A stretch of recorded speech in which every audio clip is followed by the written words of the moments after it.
Right, so I'm just going to take a bearing, so I'm going to put the back end of the compass on where we are at Kinder Low. So all we got to do now is put red in the shed. I've got to accept now that certain things have passed me by. But if I don't keep reminding myself, there'll be other things that pass me by as well. It was quite a brutal and violent thing at times. There were lots of arrests and people went to jail. So a lot of you might already know that Kinder Scout is the highest summit in the Peak District. I've not been able to find out if it's actually defined as a mountain. Technically it should be, because it's over 2,000 feet or 610 meters, but it's actually a big moorland plateau, which is around 10 square miles, I think. It's one of the most popular places in the Peak District when it comes to hiking, and it's definitely a favourite amongst us wild campers.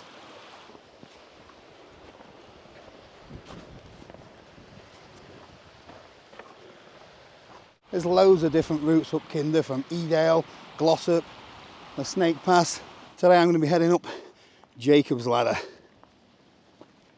I'm led to believe that this path was built by a farmer called Jacob Marshall back in the 1800s. I don't know if you've ever tried laying 12 slabs for a base for a shed in the garden. That's a massive ball ache. This must have been a nightmare.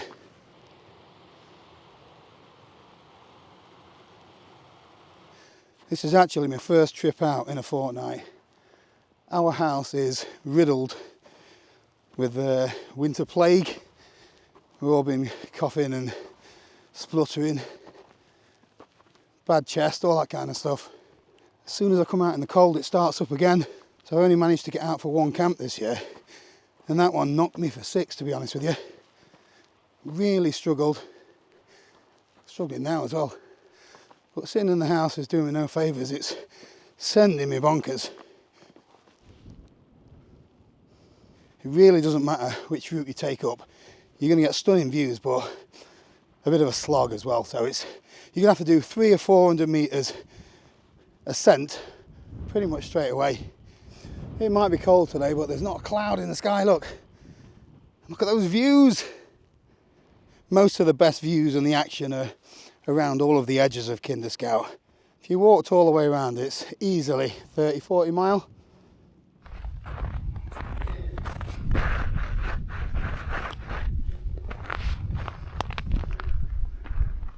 I brought my micro spikes if it gets any worse.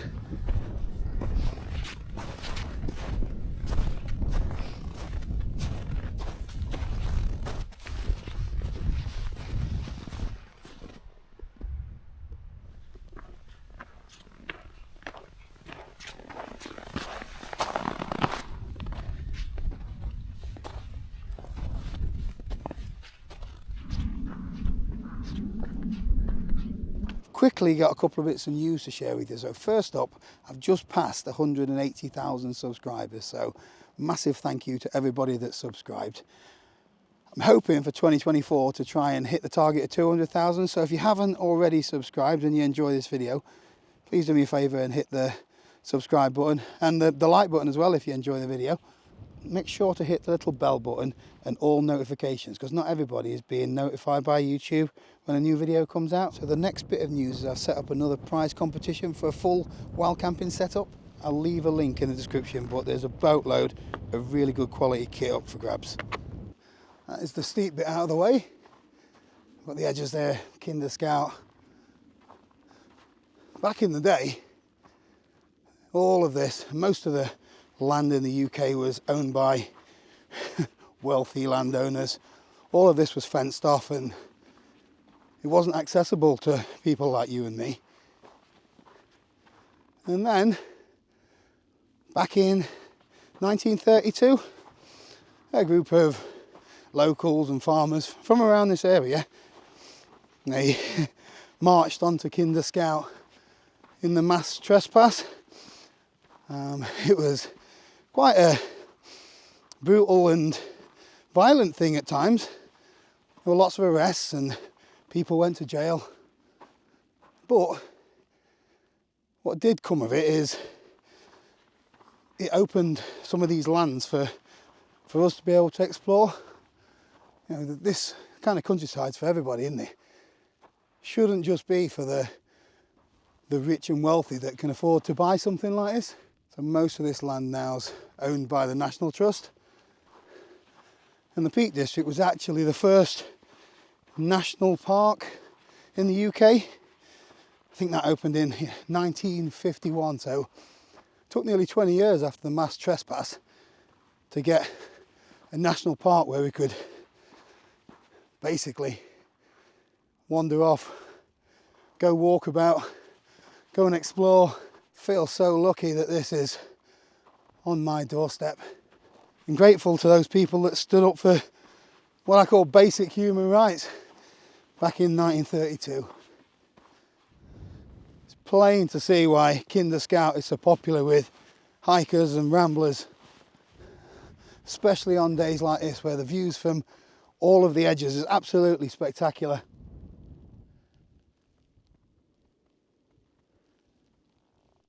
I'm going to put today's route along with a GPX file that you can download over on my website, which nicely leads me on to today's sponsor, Squarespace, which most of you already know is the platform that I use for my website.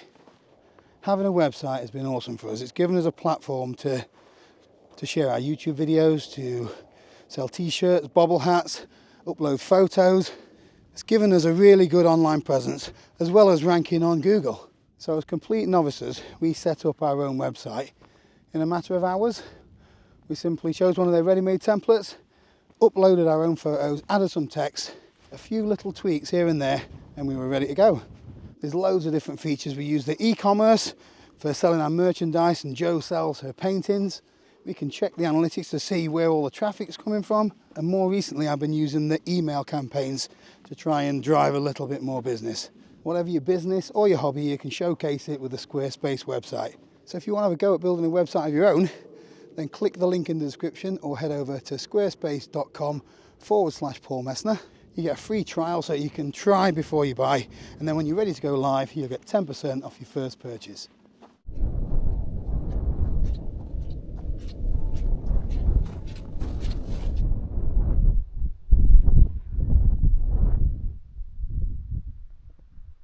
So every year, thousands and thousands of people head up Kinder Scout via places like Jacob's Ladder or Grimesbrook Clough, soaking up the stunning views, the little streams. They even tick off the odd trig point.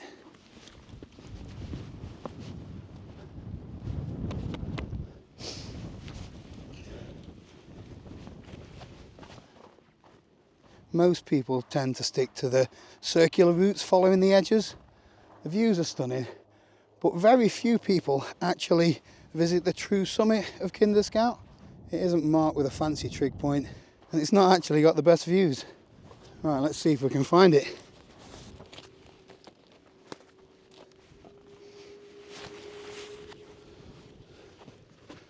Map and compass time. So we are just here at Kinder Low, and the actual summit of Kinder Scout is there at 636 metres. Might not be able to pick it up on the camera, but there's a little orange dot there. Right, so I'm just going to take a bearing. So I'm going to put the back end of the compass on where we are at Kinder Low, facing direction of travel to the summit point.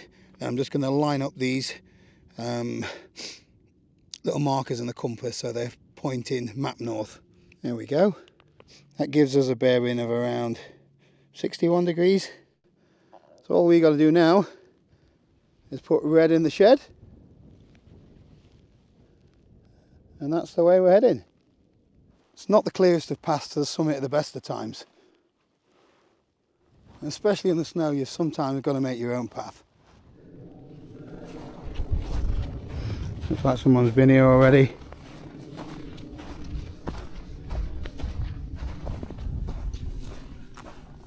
Someone must have done exactly the same thing as me. So we're on the bearing, and there's one set of footprints there, look. But as you can see, it's much more barren now. There's a little bit of a view still over there. The further inland we get, the more and more bleak it gets. So the bit of a path starts to split here. But in the distance I can see a little pile of rocks, bang on the bearing as well. Cough's coming back.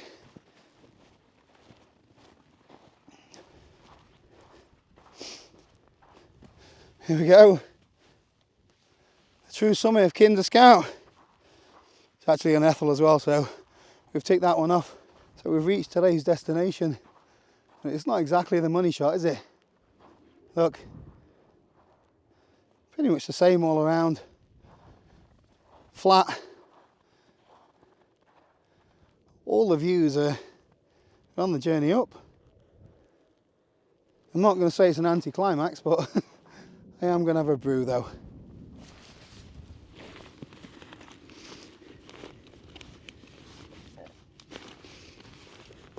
Forgot my sit mat. However, I have brought some ski trousers just in case it got really wet and cold.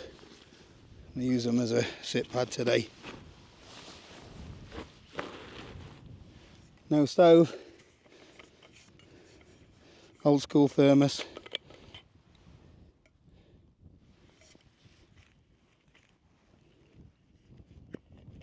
Oh, reflexes. Still got it. 50 this year, you know. Still got it.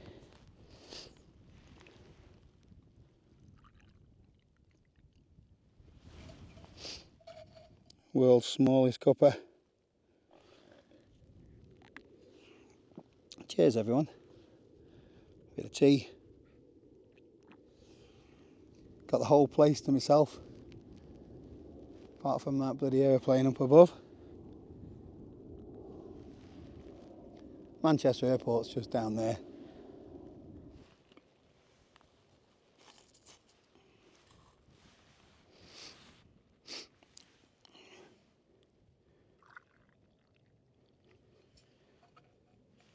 So the theme of this video for me is that it's the journey that is the adventure, the fun bit, not the destination. We all have these little goals or trig points or hills that we want to tick off, but the exciting bit for me has been, you know, before I even came out, plotting my route, choosing the gear that I was going to come out with, checking the weather conditions to find a perfect day like this. And then you've got the challenges of the route up, the slippy rocks, the getting out of breath because you're a bit out of shape and you're not being very well. So we've reached the top, tapped a pile of rocks. That's the destination bit over with, isn't it? And now I've got to think about getting down, going back down a different route. You know, what are the challenges going to be for that? I'm going to get down before it gets dark.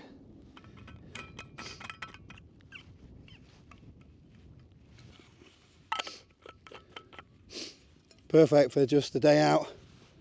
So I've not brought loads of gear with me. Brought the drone again, not got it up. Micro spikes, emergency bothy shelter, map, compass, some more trousers.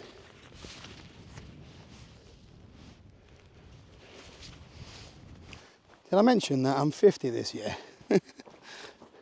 So nowadays I'm a firm believer of you can be whatever you want to be within reason. I've got to accept now that certain things have passed me by. So growing up, you know, I wanted to play for Sunderland. I'm never going to do that now because I'm just too old, and even if I was the most skillful player in the world, I'm just too old. My body won't allow it. I'm never going to run a 10-second 100 metres. I'm never going to have a mullet. But, you know, I'll live.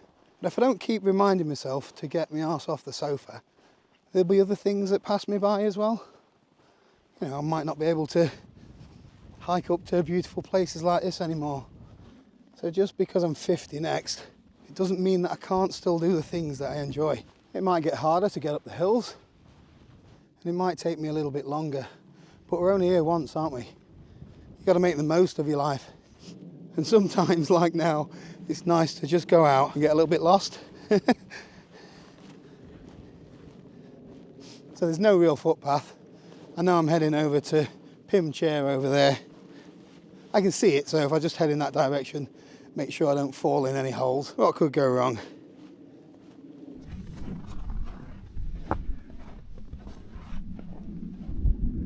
It's opening up a little bit. There's Pim Chair, look, in the centre. What a day to be outdoors.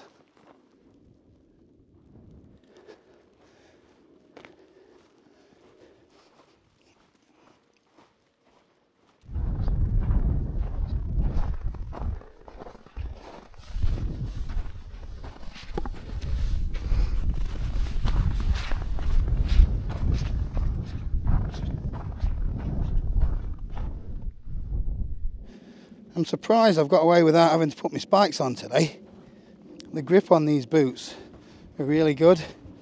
Don't get me wrong, if you're on sheet ice, you need spikes. These soles seem to dig into everything. I noticed on my last camp that my feet got a little bit cold when I was stood around at camp, so I've put in a slightly thicker insole, so it's got a little bit more insulation there. I've put a liner sock on, merino, from sealskins, and then a midweight to lightweight sock on top of that. So I've got 2 pairs of socks on. My feet are really warm today, so I think I've cracked it. Oh, and I've given the leather a coat of the wax as well to seal them so they're more water resistant. So I'm back at the top of Jacob's ladder. I'll try and get down there now without breaking my neck. Hopefully next time I'll be out with a tent if I'm feeling a little bit better.